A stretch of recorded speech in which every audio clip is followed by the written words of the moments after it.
Put your red shirt on and a brown coat too. Everybody's joining the crew. We got just one drink, let we rule them all. Hope you remember your thoughts. Get your Uru feathers and your Middle guns. A sonic screwdriver or a sword +1. Usually wins till it will get you to come. To the pit tank. To the pit tank. The Rocky Mountain pit tank.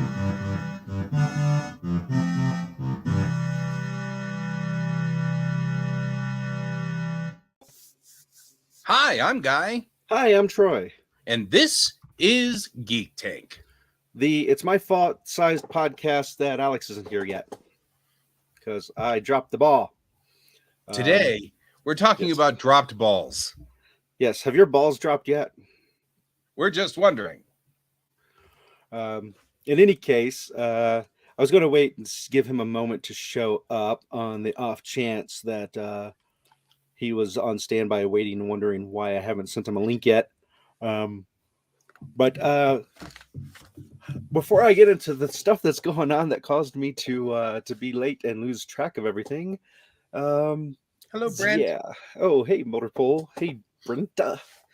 Brent. I'll start with the non-drama stuff and the exciting stuff. Geek Tank does have passes to Hexacon this weekend, so we will be covering something with it. And if you don't know what Hexacon is, we'll have to see how this works. Well, I figured between three people, one of us will be able to be there at some point. Yeah.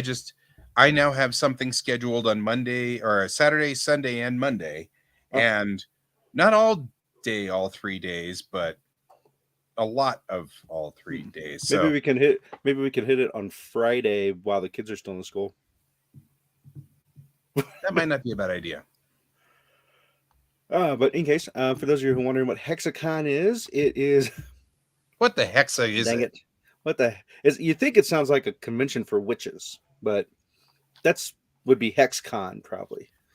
So this is Hexacon, as in a hexagon, and so it's adults and children ages 11 and up require a paid badge. Just so you know, badges are $50 at the door for the whole weekend for all gaming access. At the door, you could just do Friday and Monday per day, and it's $15 per day. It sounds like, and then Saturday and Sunday is $20 per day, if you can only make a single day. That is, and then there's whole family weekend stuff. You can go to where is it? It's not a .com, is it?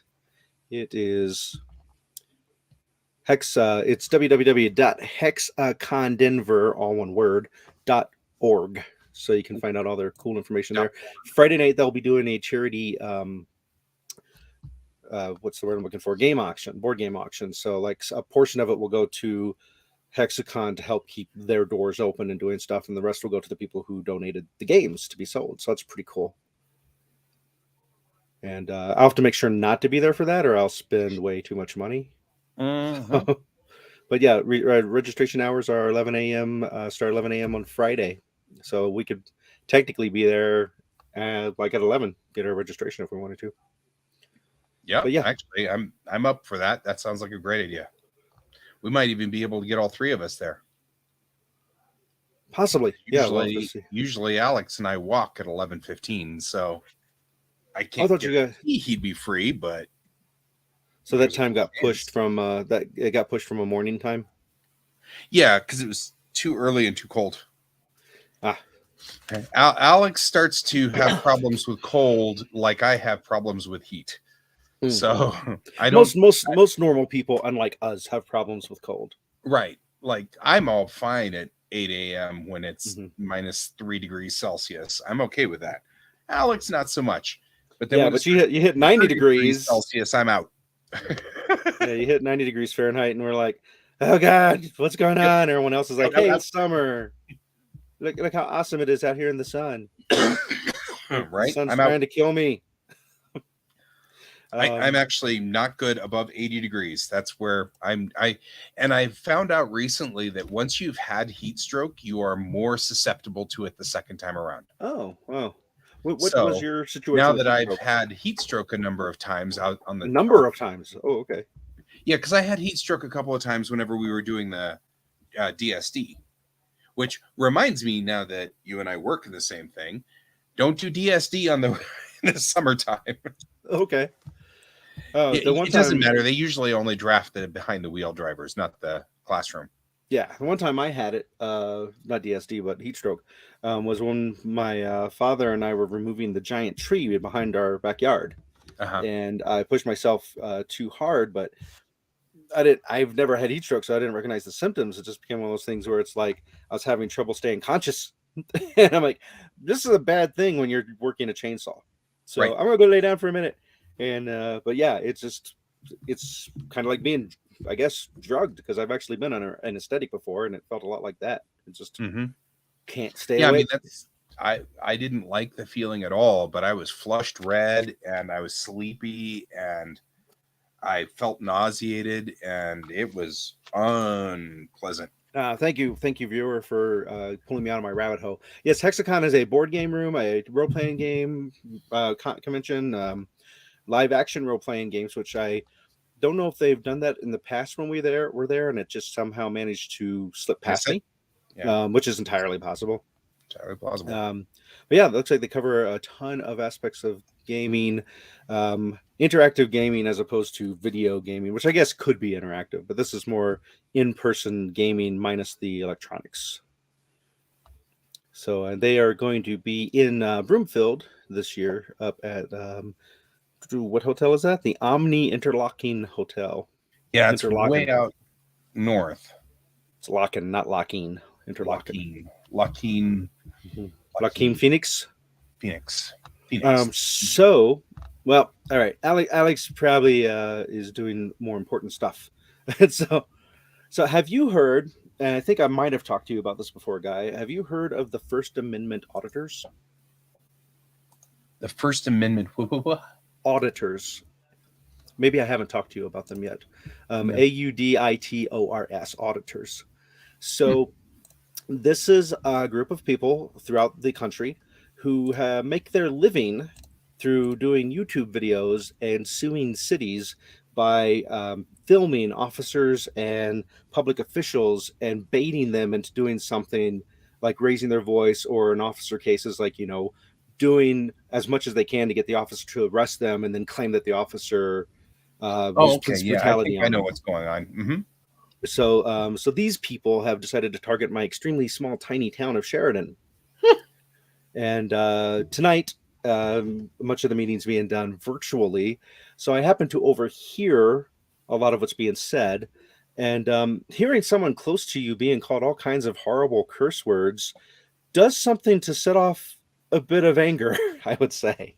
I'm rational, so I have not driven over to the location where these people are and had a word with them, but it has flustered me hearing. They hide behind the idea that they are standing up for the little person of a city and fighting the horrible government that exists, but really what they're trying to do is create content for their YouTube video through their obsessive cursing and insult throwing stuff, as well as hoping at some point that some line will be crossed that will give them a chance to sue the city and cash in on their insurance. The last time they were getting in people's faces and videotaping them, and there was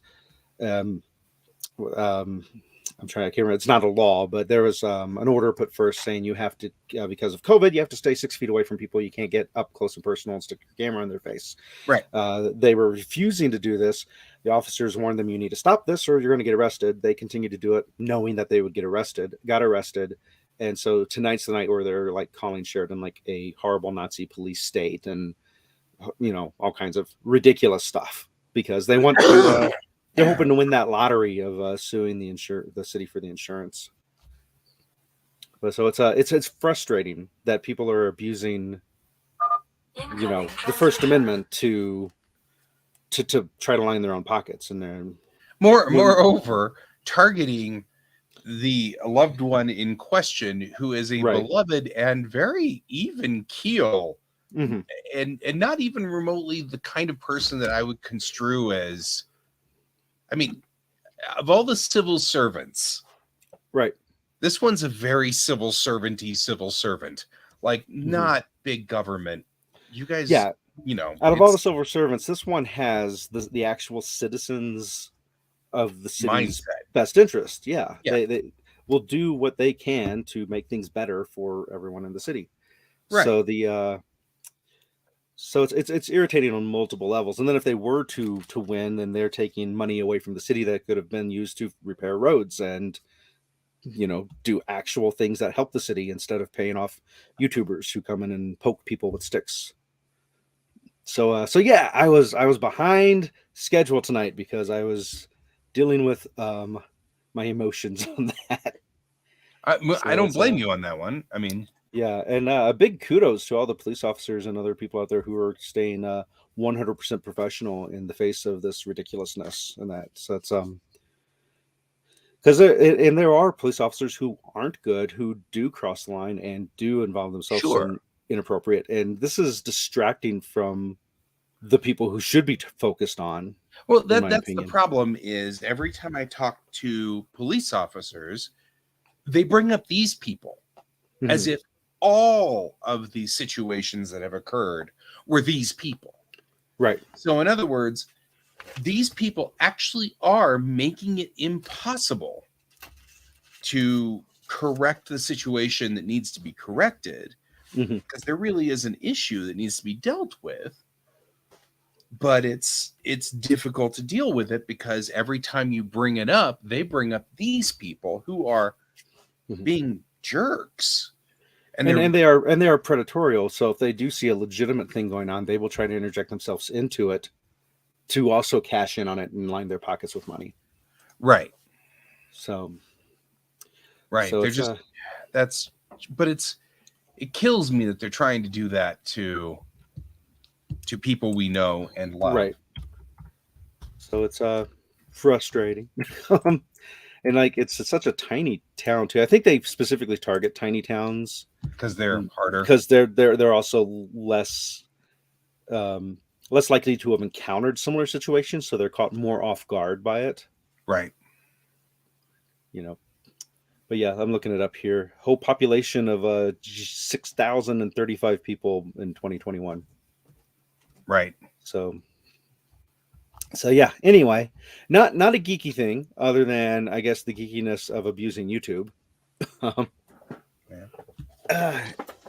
Still, but yeah, it's interesting the length that some people will go to be a bad person to make money. Yeah. So. Yeah, I guess if I ever end up with no one at all counting on me, I would start my own YouTube channel to go and be like the counterweight to this. Which wouldn't work because I wouldn't get nearly as many other people jumping on board with it because I wouldn't be making money. It's easy to recruit people for this because people want money, and it's like, hey, all you need is a camera, a YouTube channel, and an attitude, and no filter, and no morals or ethics. And no morals. Let's just real quickly emphasize the no morals part. Any case, I'm excited for Hexacon. They're super cool. I'm glad that they were able to accommodate us at such last minute. I need to go over their schedule tonight and see what I can figure out, what I can do, because it sounds like I'll be able to attend definitely more than you, since I don't have stuff lined up for Saturday, Sunday, Monday. Yeah, I'm working Saturday. And I'm going to do an NDK thing on Sunday. Then I've got to go help my buddy Pepper on Monday. Is this a Saturday work thing that I should be at? No. Nope. Or is this because I know you were. Okay, I knew you were trying to line up something for me to sit in on. Yeah, Jennifer talked to me about that, and her response was, "Oh, so okay." I get the feeling that this may not work like we want it to. No, I need to get on the phone with her at some point and actually talk to her face to face, because I've got like 20 questions now. Yeah, I want you to go too, Brent. It's a bit of a commute. Yeah, sadly, Brent. So, a long haul. Chuck some dice and shoot some stormtroopers or rebels. All right. So the big geek news. that what I really wanted to talk about tonight, and would have preferred Alex be here for this because I know he's possibly on top of it. I don't know if you've been on top of it or not. Whoops. Is that an Alex? Oh, yeah. He said, okay, be right there. Well, in that case, I will pause on talking about what I was going to talk about since we have an Alex on the way. How about them Broncos? They won a game from what I saw. I said pause, not freeze. Oh. So, got this interesting book called Humankind. It's by Rutger Bregman. Uh-huh. And it seems to be exactly my thinking. It is essentially a series of stories where humans got together and did the right thing and helped and fixed everything and helped people out even in the worst situations, but also has sort of an analysis about how humans by default are good people.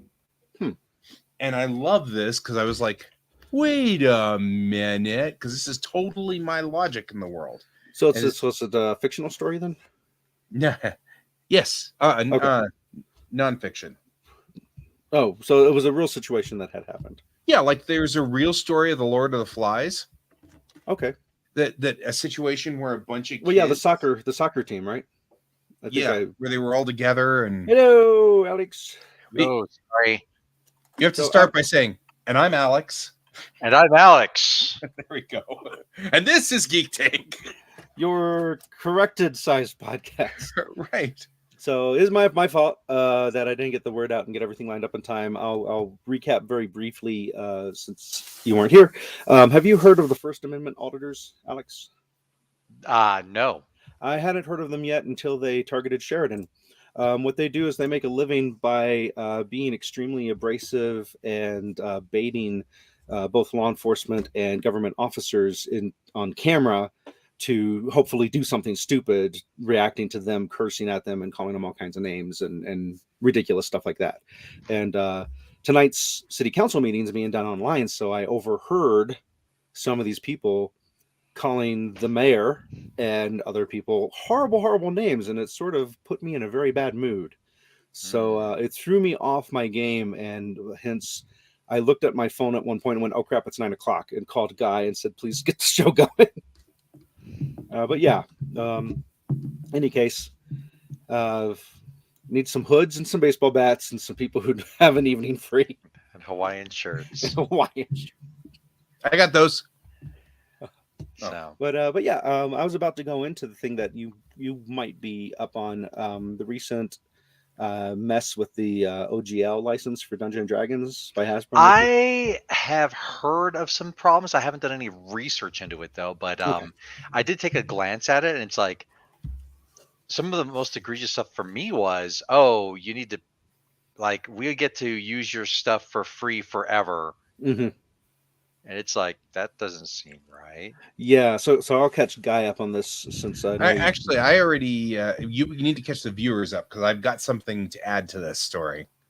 Okay, but have you been reading up on it then? Oh yeah. Okay. Do you want to catch him up? And the escalation is very funny because there's some great escalations out there. Okay. So a long time ago, the people in charge of the D&D stuff did an open gaming license, OGL. And that basically meant you could use our system to create stuff in, and the stuff you create is yours because you created it.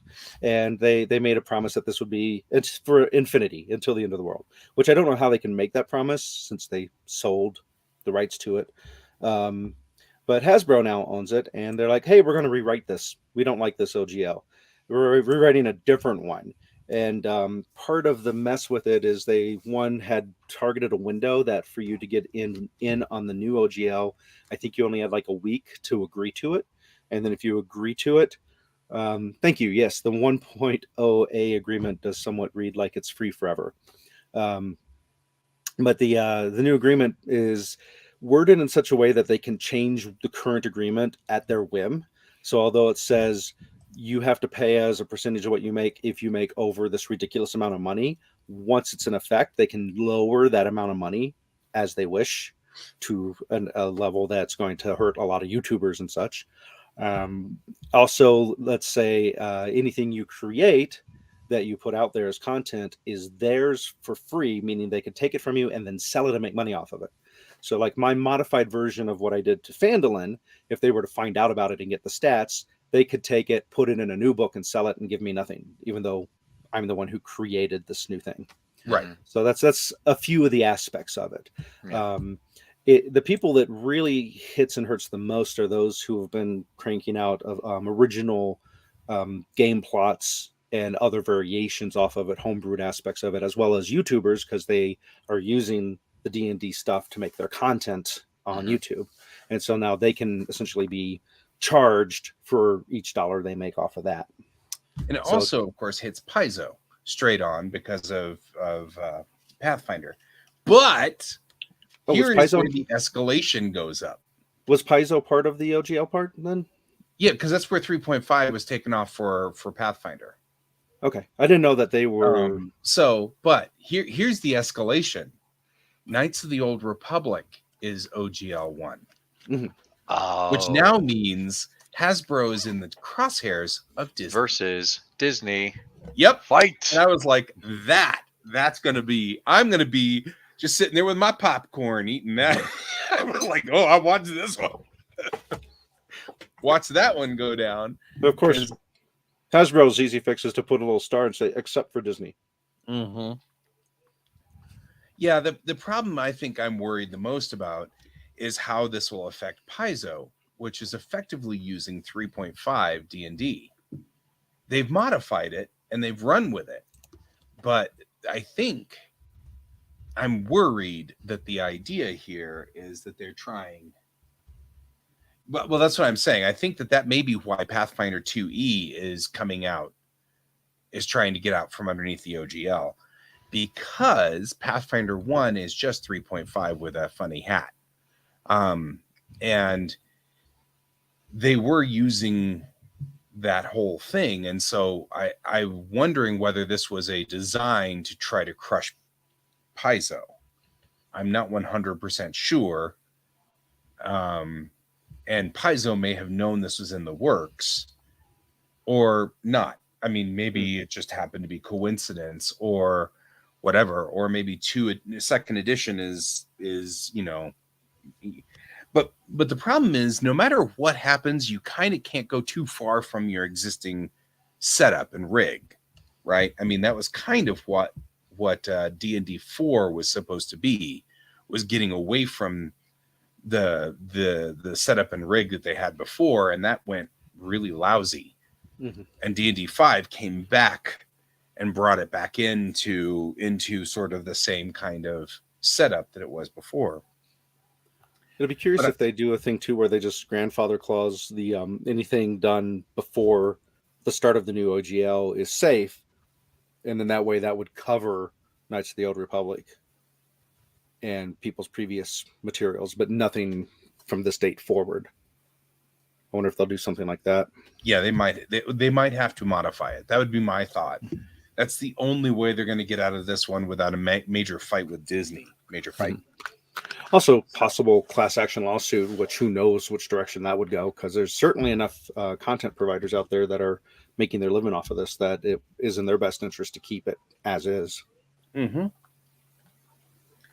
mean, I could see this being... I mean, there are I have two schools of thought. One, I can totally see some bean counter saying, hey, you know what we could do? And do that. I also could see we should update this. We're going to update this. And then all of a sudden it's released and everybody goes, whoa, whoa, whoa, whoa, whoa. And when everybody, oh God, you know, I can see, you know, I'm of two schools of thoughts there. Yeah, it'll be interesting to see which way it goes. It's supposedly the idea is the move is to make more money for Hasbro or to increase it, but it's not that much that it seems it would matter for a company the size of Hasbro. Right. But I'm not an accountant. I don't know. I'm going to hit pause because I hear my door Bob's opening. saying that it could affect Critical Role. Although I do think I agree with you. I think that probably what's happening, Bob, is that they might have their own deal now. Critical Role's become such a big deal, and it's so good for Wizards of the Coast and for Hasbro that, so. Sorry, my kid. I got kicked off my computer. I'm like, well, I'll try to do it through mobile. If it doesn't work, tough luck. Yep. Yeah, and Hasbro recently, didn't come through for the fans of Heroescape with their version of their Kickstarter. Yeah. So they dropped that. And what's interesting is I don't know if this was done legally or not, but within a few days of it officially being dead, the cards with the information of the new characters that were going to be in the game were released to the internet, so people can proxy them, Right.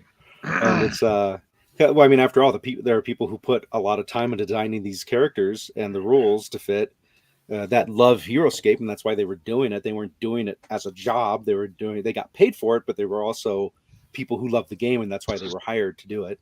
Yeah. So it's great that those things are actually out for people to enjoy and see.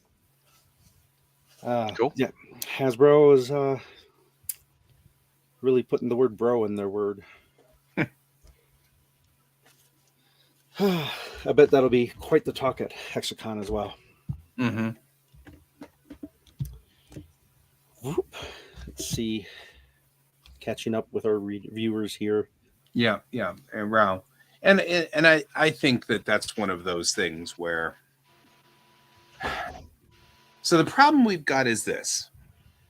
Sometimes a company will create a rule to prevent other companies from doing horrible things.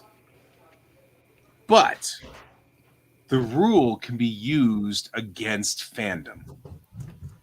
And the problem we've got is that 9 times out of 10, the company doesn't care about the fandom. They don't care if the fandom goes with it. And it's not important. Your Fandolin spinoff is not critical. It's not important. They don't want any part of it. They're not interested. They're after Paizo.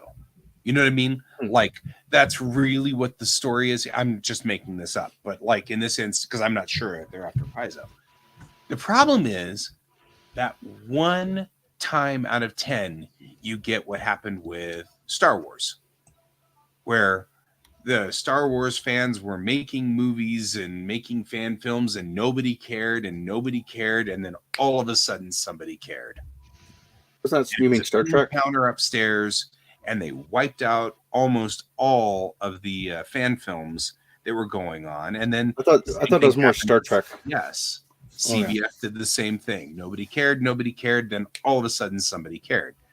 The difference is that CBS was prompted. So that's a different story. I actually cannot blame for, Right. Oh, wow. Yeah. 60% drop in income. Okay. Mm-hmm. Yeah.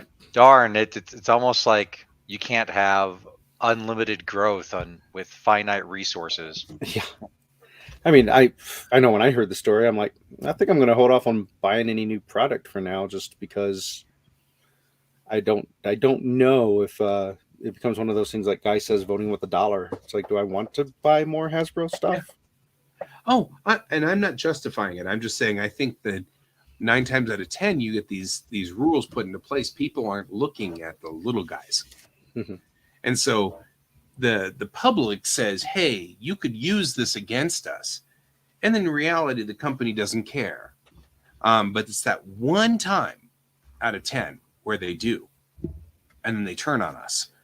And so putting the rule into place all of a sudden is threatening.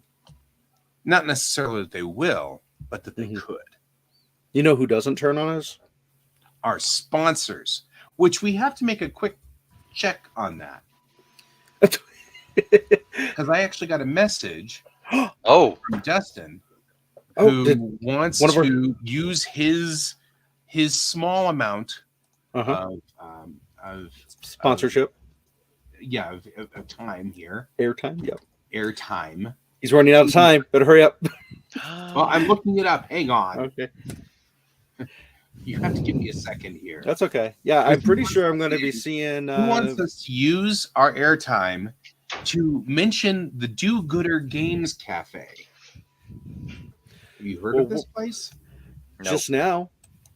Just now, huh? Is it 10 Do Gooders Yep. Cafe? It's coming soon in North Metro Denver, which it's going to be up here.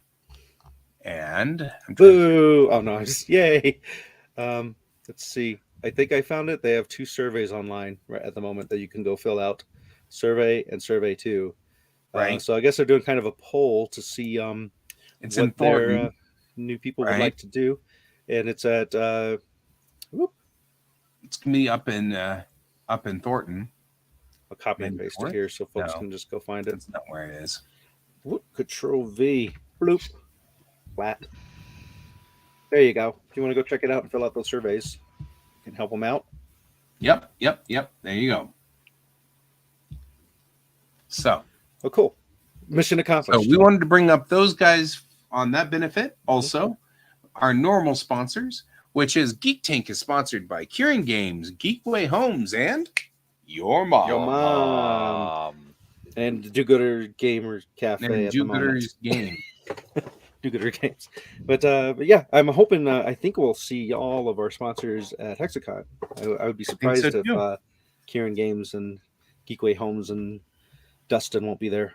And your They mom. probably, and your mom. Well, I don't know depending- why all of your moms are going to go to Hexacon, but they are. yeah, Trust results us. of your mom will vary from person to person. Yep.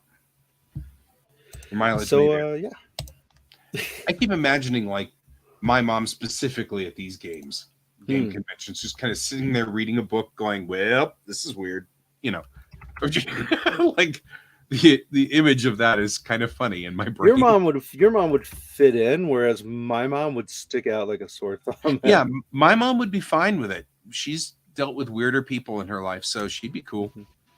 But you're right. Your mom would be uncomfortable and standing over in the corner, like I don't know. Years and years of working with actors. Yeah. All right. It looks like it exists. I figured it had to. Your Mom, the game. Nice. I was gonna say if there wasn't one, we should get on that right away. Right. We should get on your mom right away. Get on your mom right away. So yeah, to be honest, actually, now that I think about it, in the early days of conventions, my mom did just that. She took me to the convention. Oh. She sat in the bar and read a book And had drinks with and talked to Mark Leonard and made me very bitter and angry. Wasn't there also a drink with one of the original cast members? Mark Leonard, who was Sarek. No, I meant the original cast. Oh yeah, she met with a couple of the original cast sitting at the bar because she just sat there and they would come into the bar. I feel like it was Dr. McCoy or no, I thought it was someone like one of the main names. I thought I remember you telling me a story about that at some point. There are lots of stories that involve the original cast, but not necessarily in this specific instance. Okay. Yeah. She kept meeting with original cast members all the time, doing different things. But since she was with the industry, they could let their guard down with her. And that was a lot easier to deal with in the fandom. So yeah, she constantly met with them without me because she knew I would just geek out. So there was that. Yeah, they get enough of that already. So they like having people have real life conversations and not like, why didn't you use metric system in this episode of 439? Episode 47. Yeah. So, which was true of me at 14 and somewhat true of me at 50, which is why you have to interview all of the Star Trek cast members. The ones that you are like, I can't do this because I'll just geek out. I'll pass out. Although some of my best interviews have been with the Star Trek. I mean, like my Rene Auberjonois one is still one of my favorites of all time. He was such a sweet guy. Just like my favorite moment in Your fan. Walter, your Walter Koenig is my favorite because of how uncomfortable he made you feel. Right? It was like such a jerk. Oh wow. Anyway, All right. So yeah, So- D&D conventions.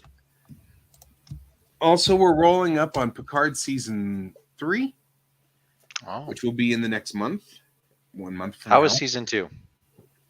I liked season 2 okay. I feel like season 1 was stronger than season 2, but it's kind of like I don't know. I feel kind of like you had the Lord of the Rings trilogy, where the Two Towers is sort of a, it's a little bit of a dip. I'm kind of feeling like that's where we were. We dipped down a little bit, but I still didn't feel like it was bad. It just was.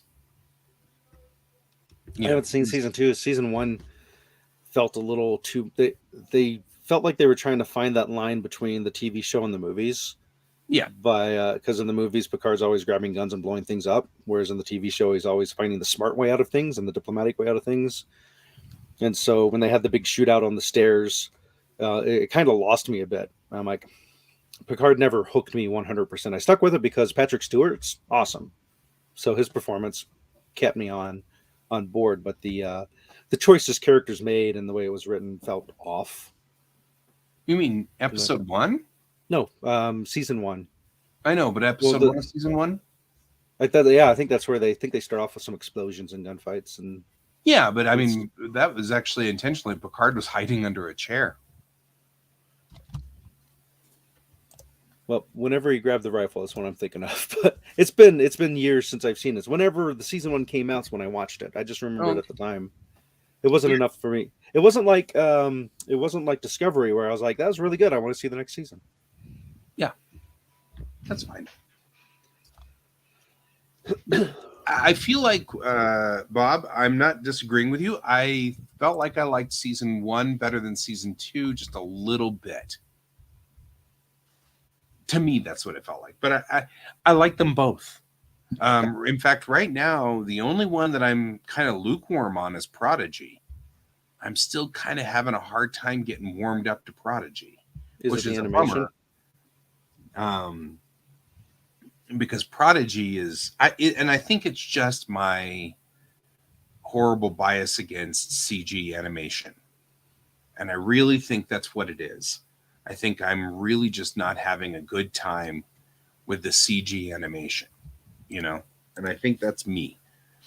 Because a lot of people are raving about Prodigy. And so Prodigy is obviously somewhat solid, and objectively somewhat solid. So I think I wouldn't judge me on whether Prodigy is good or not in that instance, because I think I am biased. So I also think that Prodigy in first season hit a problem with Star Trek head on and did an excellent job of dealing with it. And I'm very pleased with the way that they did it. It turned out really nicely. So, yeah, I've heard from multiple sources to reconfirm that if you're only going to watch one of the new Star Trek stuff, it sounds like why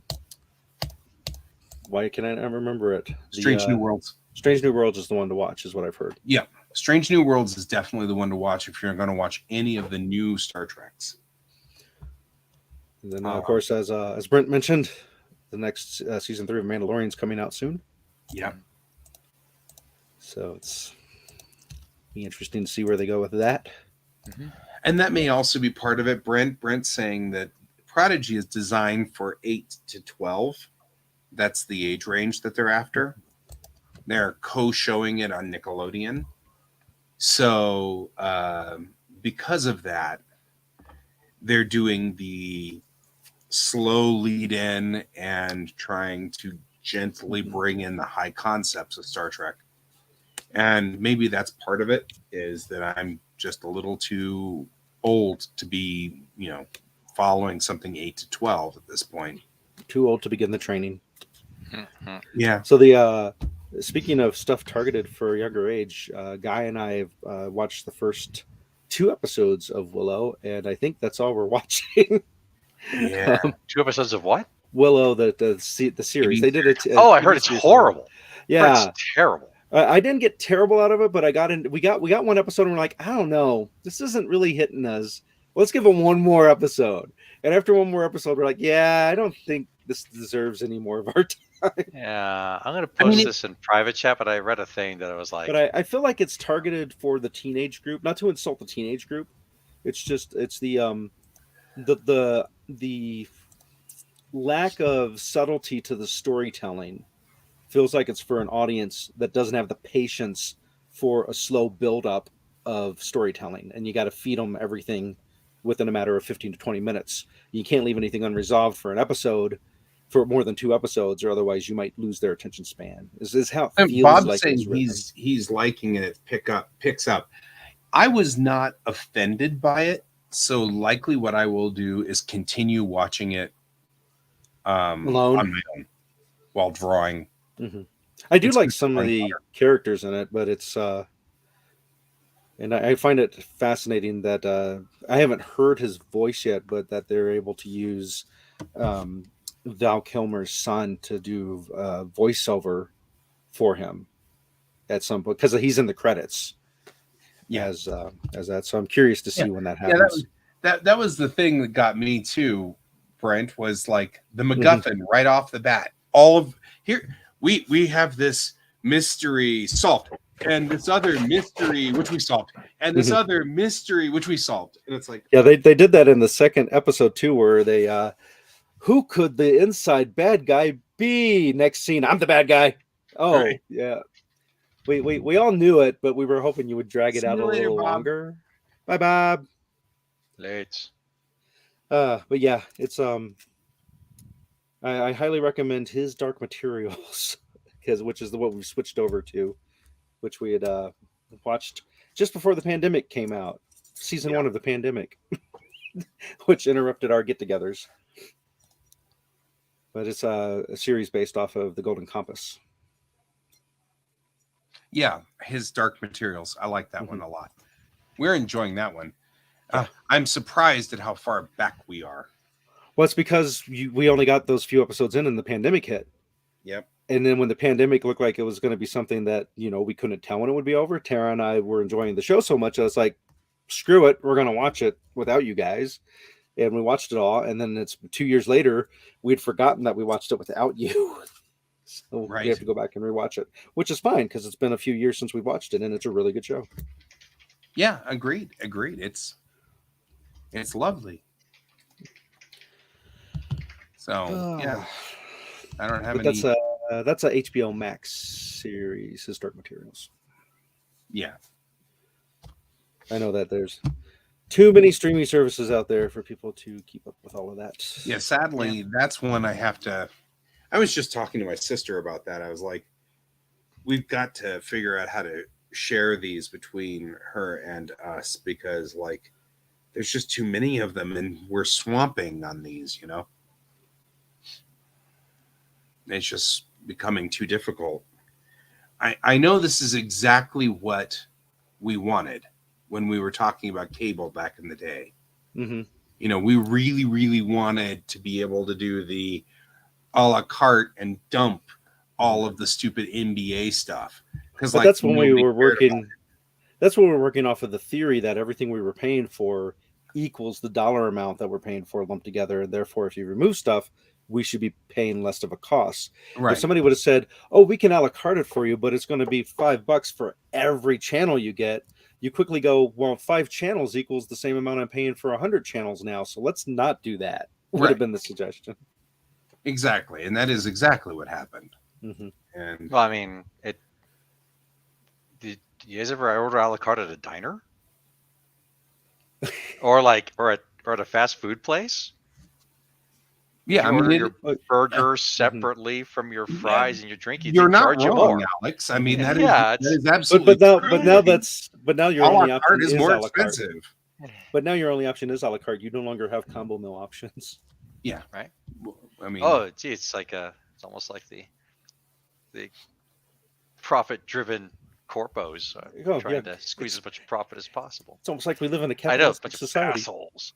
But no, it's I guess there's no more mind- like direct TV or anything now that you can just sit there and get the actual show you just want, pay-per-view it, just the one thing. Hmm. I don't know. I think they Beats do that me. for some shows. Yeah, it's just. I think it's a good cycle because now it makes DVDs still stay desirable. Blu-rays.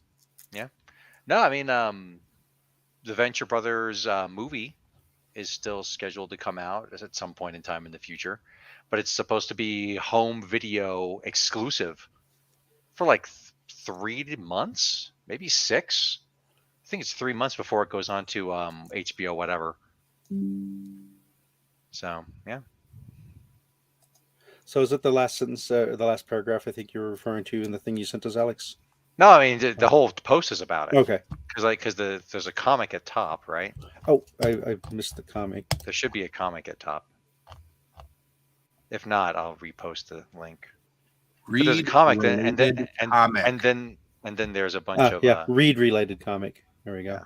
And then there's a bunch of text down there that talks about Willow.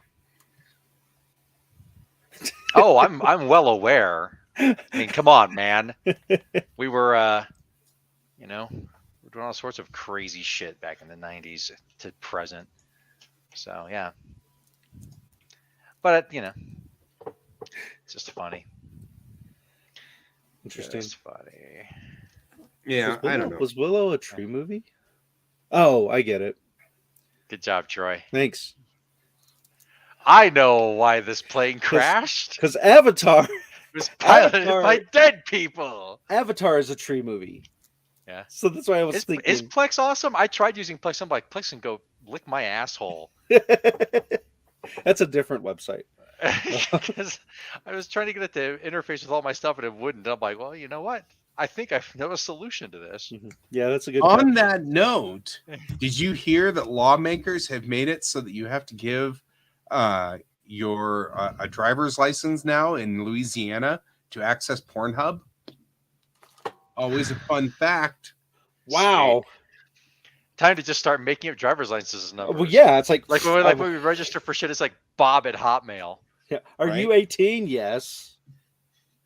Are you going to check?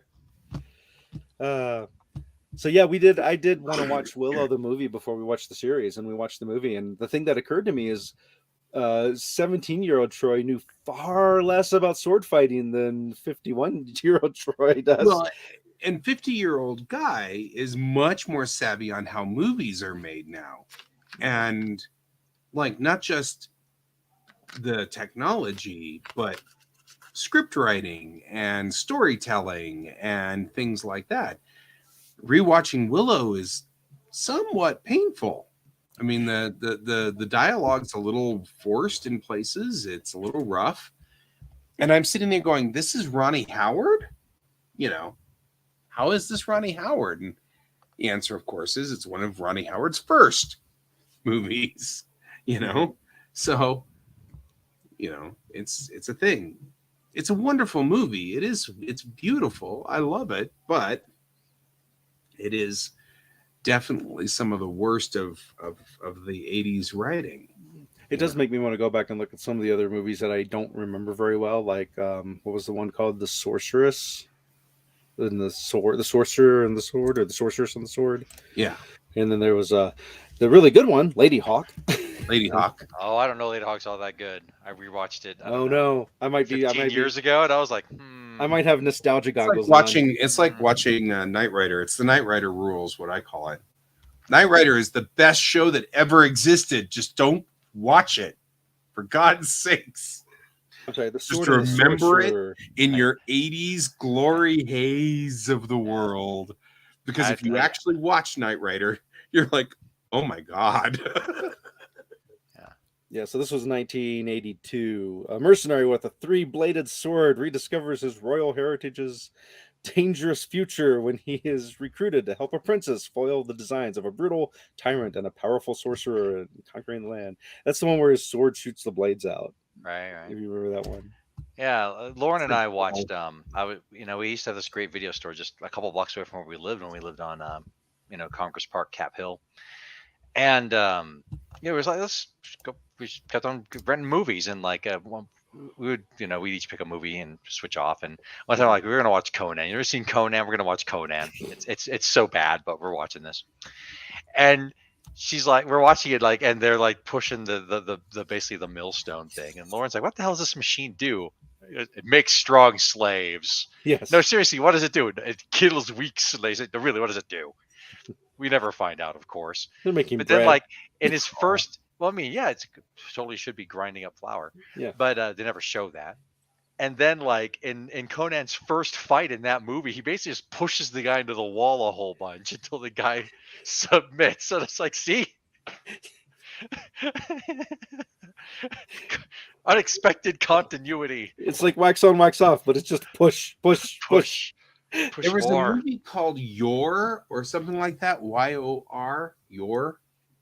And I remember it was so horrible, but it came out in, I want to say 84, 85, probably 85. But the thing that was so You're cool the hunter from the future. Yes. The thing I'm that was the so hunter from cool the about future. it in my world was it was the first time that I was allowed to walk to Westminster Mall with my buddies and go watch a movie.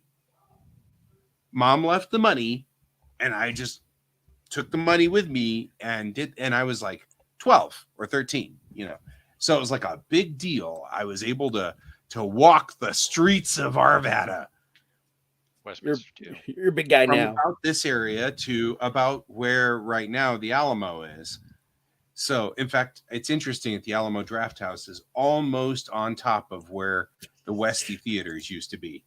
So, it's like, and so now I'm like, huh.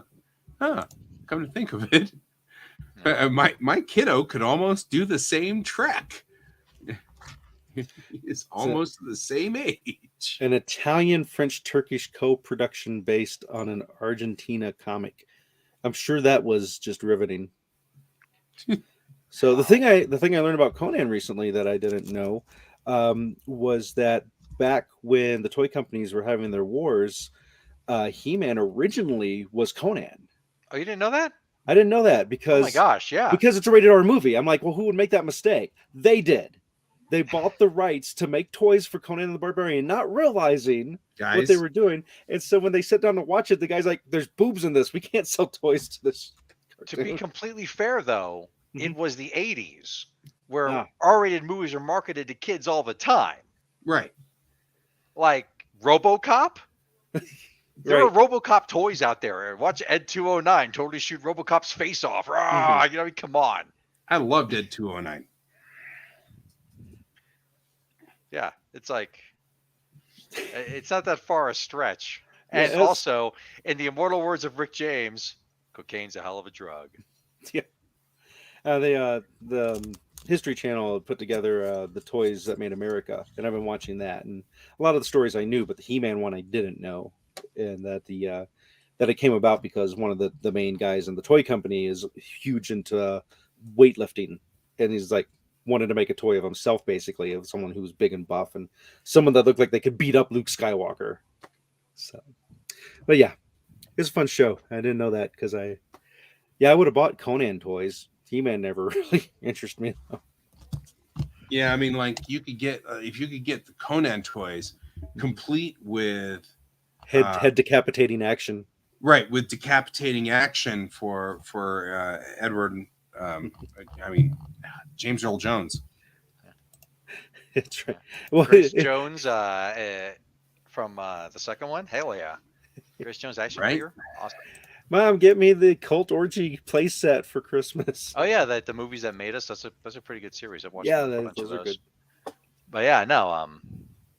I was actually just talking to some friends of ours, the Frenches, about how sometimes comedy just doesn't age well, but sometimes there's some good stuff in there, and like the old movie Boomerang, and how when it's like Eddie Murphy looking for love, he's an asshole. It's like an advertising agency or something, or maybe like it's something like that, and then they wind up like getting like Grace Jones as a spokesmodel. And when you first see her, I mean, it's Grace Jones, and she is built. Right. And she is in a chariot being pulled by a bunch of white dudes in leather harnesses. It's like, This is the best thing ever.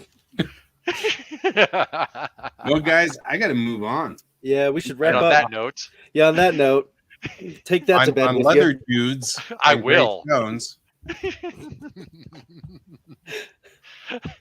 Now we know that's what you have to draw tonight on your show. Yeah, that's what I got to draw. So there you go. Animate it. That's all the time we've got for today. I've been Guy. I've been Troy. And I've been Alex. And this is Geek Tank. I'm not ready. 3, 2, 1. Goodbye.